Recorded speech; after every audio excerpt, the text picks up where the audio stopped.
everyone, welcome back to my channel. Today I wanted to share with you a really fun project that I did that went really fast actually, and is going to be an awesome start for a lot of outfits for future projects. Since a lot of my projects are historically inspired, I wanted to have something as like the base of all of these outfits to wear everything on top of. Since I love Edwardian and Victorian fashions, I wanted to have a chemise.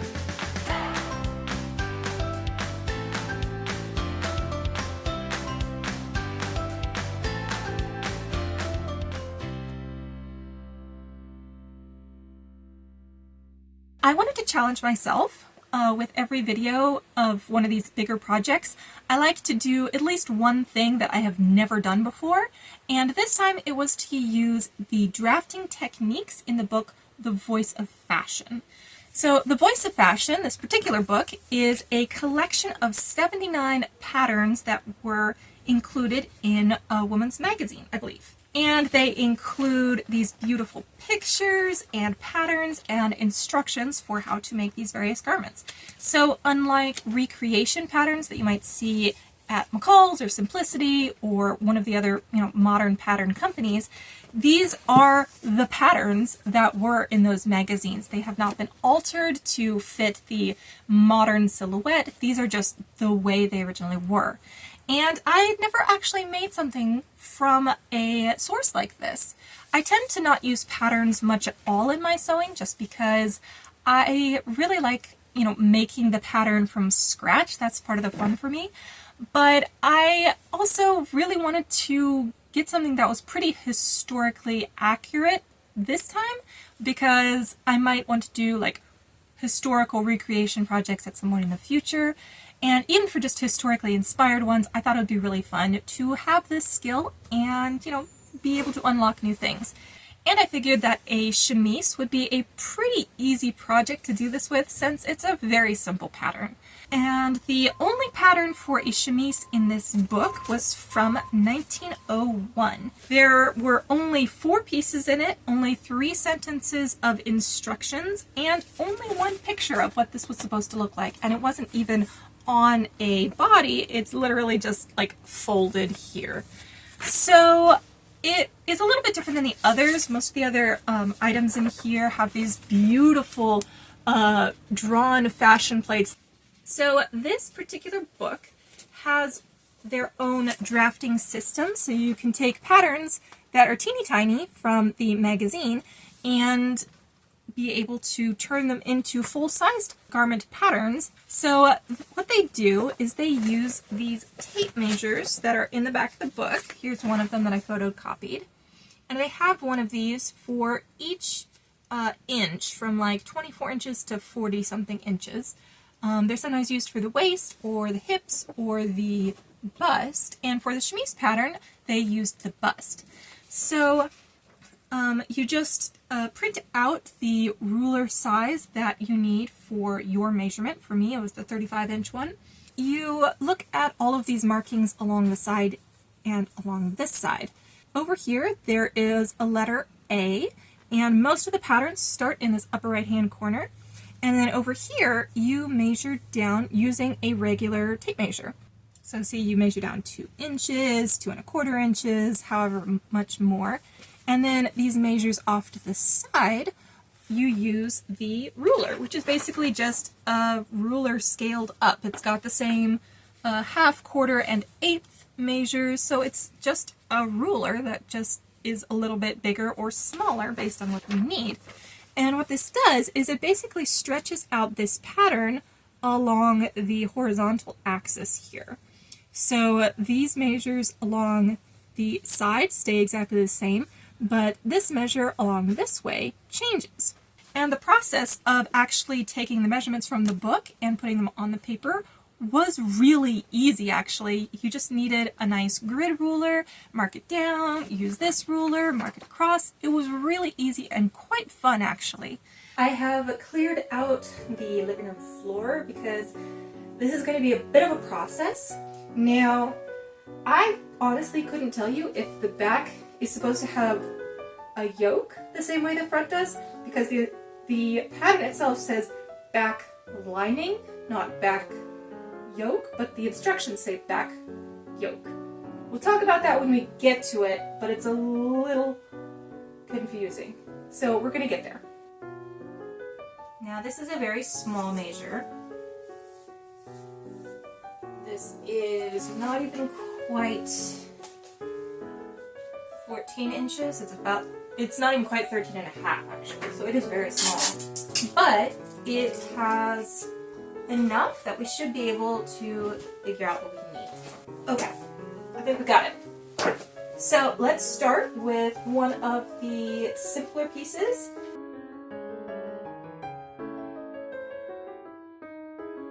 All right, so then the horizontal measures should be from this guy.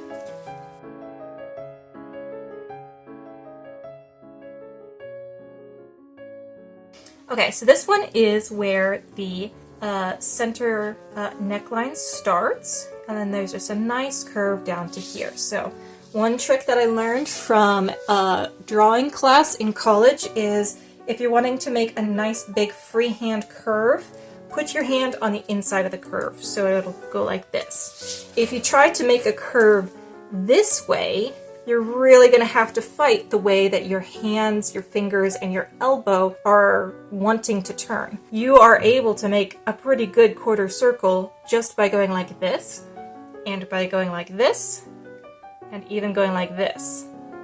So you have all of these abilities built in to draw a curve from the inside, not from the outside. So if you're wanting to make a nice smooth curve, put your hand on the inside, figure out where it'll line up nicely up here, and down there. That way, you just focus on hitting each piece, and you can use your joints the way they want to be used to create a fairly nice curve.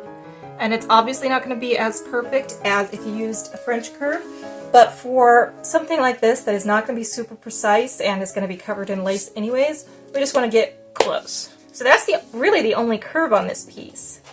Next we want to connect this to this, there, and then from here to here.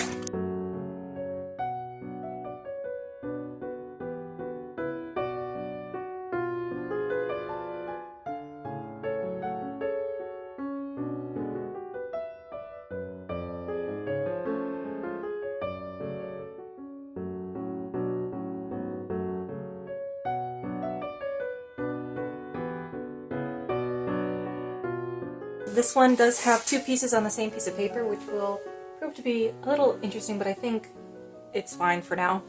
I think we should take a look at the yoke and compare the lace to the fabric and see what options we have. So I have two of these. This one is not very stretchy at all. It is a little bit see-through. I think this is probably the closest to what would be historically accurate. However, I also have this one here, which feels like a nice kind of bed sheet sort of material. It's very soft. It's a similar kind of see-through. This one is quite crisp, this one is quite soft. They're both very washable and they're both the same kind of off-white color. I think I'd prefer to have it be out of this one just because I think it's a nice comfy material. I thought that to be historically accurate I was going to have to use the crisper one, but then I actually read the article and it said that at this time period, lingerie is almost all of the unstarched variety, very soft and clinging. Because of that, I thought it was really cool that I could actually use the fabric that I wanted, because that more accurately went with this description of it. It still isn't probably a historically accurate fabric, but it seemed to fit the article a little bit better than the other one did, so I was very happy about that. So I wanted to use more of this scalloped lace, and I was happy to notice that I had quite a bit of it that was not bright white.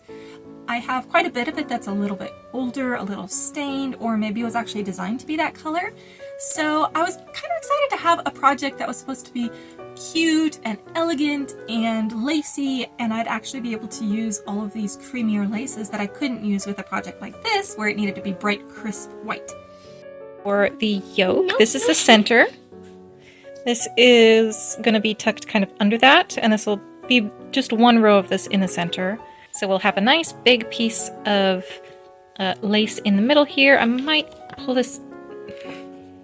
I might pull this in even a little more, but I kind of like the way it's sitting right now. We've got this teeny bit right here, which will go around the neckline. Now, actually, drafting out all of these pieces was very easy. As I had mentioned before, the drafting system just made this a cinch. The weird thing was the instructions and the label are not consistent with how this tiny little piece is described. So this diagram right here shows this piece to be called the back lining, which, oh, I'm gonna grab the other dress. Hang on a second, I've got something for this. All right, so we're talking about this little back linings piece, and what it immediately made me think of was this dress, which is from, I believe, either an early 90s or very late 80s pattern. And this is the inside. It's just single layered. And you can see how there's this weird little flap of fabric right here that isn't attached to anything, which, you know, it works, even though it's kind of top stitched down. It just never really stays flat. You can see if I actually kind of stretch this apart a little bit, you can see how it starts like pulling up a little bit.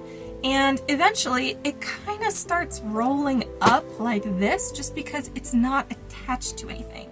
So when I saw that shape, I was immediately a little bit concerned because I don't like doing edges like this. It just feels unfinished and, I don't know, kind of like a cheat.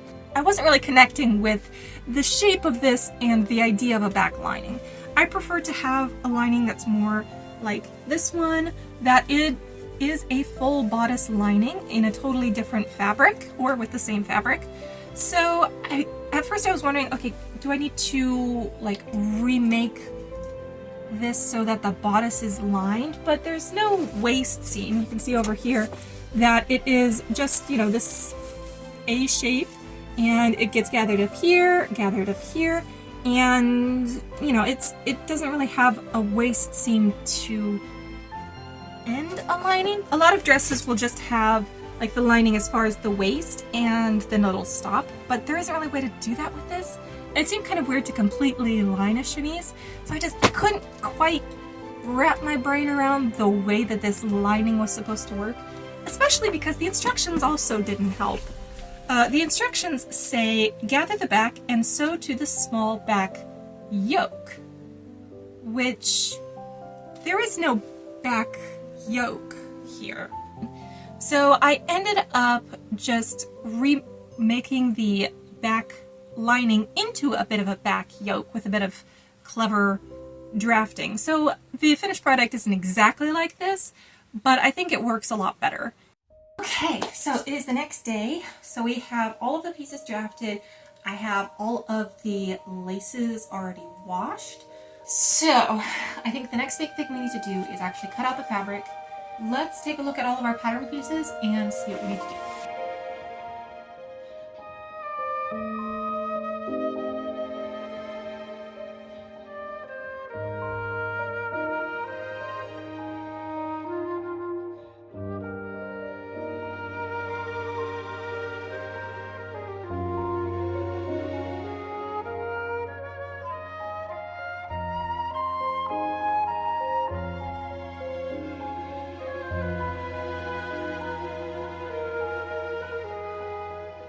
So, what we're doing now is we need to measure out 150 inches of this fabric, starting here. 75. Mommy, okay. Did you see this? Yes, that's a bubble level. Okay, so what I need you to do is I need you to hold this down. Okay? 75 inches, right? 75 inches. We don't quite have 75 on here. This is only 48 inches long. And then we'll give ourselves a bit of extra room. So this actually worked out perfect. This should be plenty of fabric for the trim at the bottom. So these four pieces won't make exactly what you see here. You can see that there's a little bit of a flounce here at the bottom. So I figured I would just have to figure that out on my own. I really like the last bit of the instructions, which say, trim in any way the fancy may dictate, which is just a glorious way of saying, have at it, have fun. So the first thing that I did was I attached this long piece of lace to the flounce, which I actually had one that was long enough, which was really cool, so that I could have a little bit of lace right down at the bottom. I played around a bit with how to get the lace on the yoke.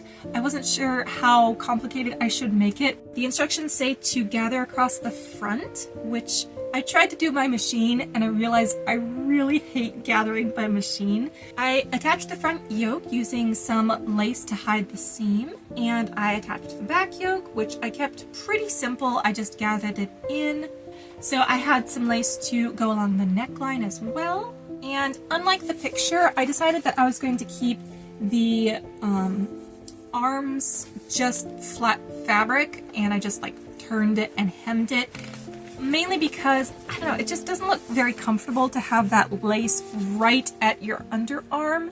The next thing I did was to hem up the sides on these long seams, and that was pretty much it. I attached the flounce to the bottom. I had somehow trimmed it so the hemline was like longer in the front and shorter in the back. If I had had my dress form with me, I would have been able to hem it a lot better. And then I gathered the flounce by hand, which took a very long time, and my hand hated me after that. But it did look very pretty, and it was a lot easier to control than doing it by machine. And then I sewed it on. And there we are. Here. I believe, other than a little bit of finishing touches on the inside, it is done. It's done. Yeah, it's so cute.